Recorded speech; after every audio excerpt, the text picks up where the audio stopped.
Hi guys and girls, and welcome back to Xenus Minis. My name is Greg and this is episode 5 of Build and Paint, the hobby show that answers all of your hobby questions. Like, why do I need to undercoat my models? What colours should I be using? And now that Sanguinius has taken up extreme sports, can we expect an epic skate-off between the Primarch and a Greater Demon at the next X Games?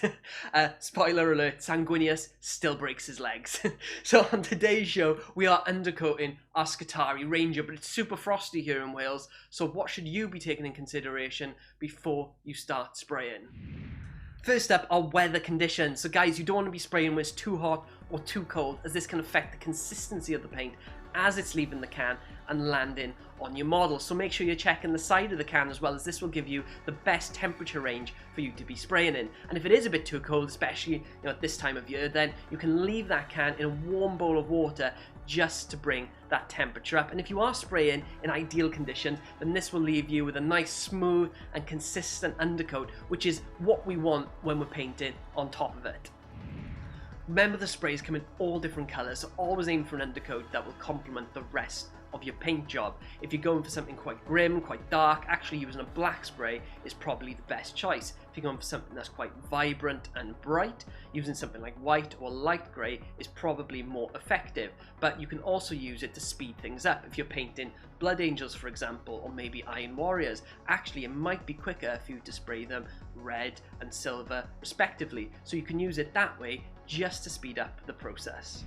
So once you've picked your colour, next you're going to want to start shaking that can. And the majority of these cans are rattle cans, and what that means is when you shake it, you'll hear something moving about inside. And what that does is it thoroughly mixes the paint together. So you're going to want to shake it for around about 2 minutes before you start spraying, and I'll always recommend you spraying something like a bit of sprue or maybe a test model, just to make sure you're happy with the finish before you actually start spraying your models.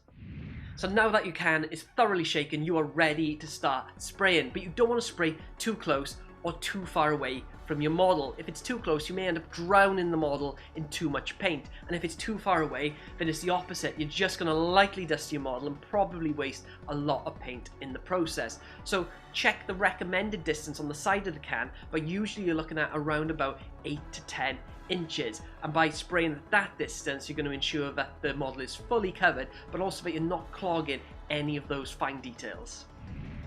Once you finish spraying, you're going to want to wait for your models to fully dry, and this will take around about 15 to 30 minutes. After that, what I usually do is take a base paint, which is as close in colour to the spray as possible, and then brush that on the entirety of the model. And this is just to fill in any of those gaps or patches that the spray may have missed. But I do suggest doing the entire model, only because the base paint and your spray may differ slightly in colour, especially if they're different brands. And last but certainly not least is safety. So guys, if you are spraying in an enclosed space, just wear a dust mask. This is just going to stop you from inhaling any of those nasty chemicals that are being pumped out by those spray cans. And if you are handling the models while you're spraying, then just wear a pair of cheap latex gloves. That's just going to stop you from getting any paint on your skin and causing any irritation. So now we've got all those basics covered, let's get stuck into the footage. So guys, it's quite cold and icy here in Wales at the moment, so I am in the shed spraying to avoid the wind and the rain.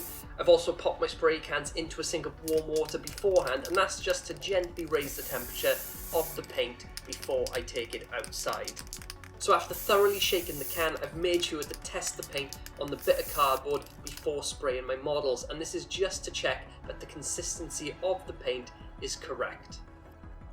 I'm also wearing a dust mask because I'm in quite a small space, and you can probably see all those fumes floating about in the air. So I'm spraying in short, controlled sweeps, which will allow me to build up thin coats of paint across all of the components. So if you've set up to spray like we have in the video, then there's probably no need for you to wear gloves, but some people do hold the models as they're spraying. So if you are going to do that, just make sure to pop on a pair of gloves to keep your hands free from any paint. As you've probably already noticed, I am using black to undercoat these models, and it is Games Workshop Chaos Black Spray. And the reason for doing this is that I'm planning on painting the Ranger robes a dark pink and the metal of the Ranger a dark silver. So as I'm aiming for a dark theme, it makes sense to use a black undercoat. So by continuing to spray in short sweeps and rotating the model, we're ensuring that the undercoat is smooth and consistent. Now I've moved on to spray the plasma caliber, and I've opted to spray this separately and with a grey spray instead of a black, as I'm looking to achieve a vibrant and bright plasma effect. I could have gone for a white undercoat instead of a grey undercoat, and that would have given me a great base to paint that plasma effect onto. But because the rest of the model is going to be pretty dark because of the black, going for grey is a great middle ground. So if you are spraying in a shed or on top of the surface that you need to keep clean, make sure you lay down an old sheet or cover things up with an old towel, and that'll just stop the paint from getting elsewhere.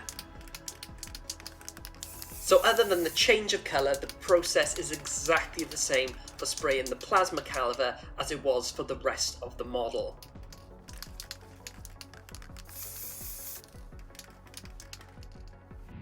Now that the spraying is done and we've waited for the models to dry, which should take around about 15 to 30 minutes, it's time to cover up those areas that the spray missed.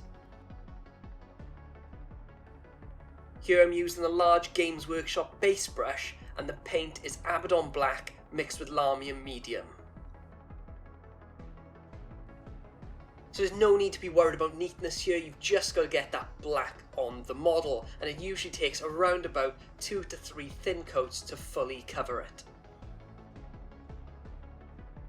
Because you're painting in thin coats, by the time you get to your last component, your first component should probably be dry. Working in an almost production line way is actually quite efficient, and not just for undercoating, but for painting in general.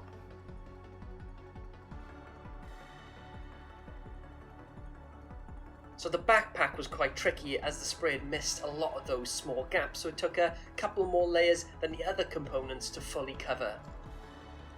Remember that if the coverage is poor enough and you've got a lot of areas where the spray didn't hit, you can always go back and spray the models a second time.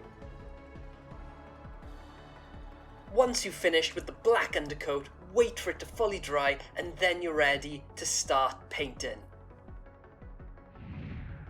Lastly is the plasma caliber, and I'm using Mechanica Standard Grey to base this component, but other than that, the process is exactly the same as before.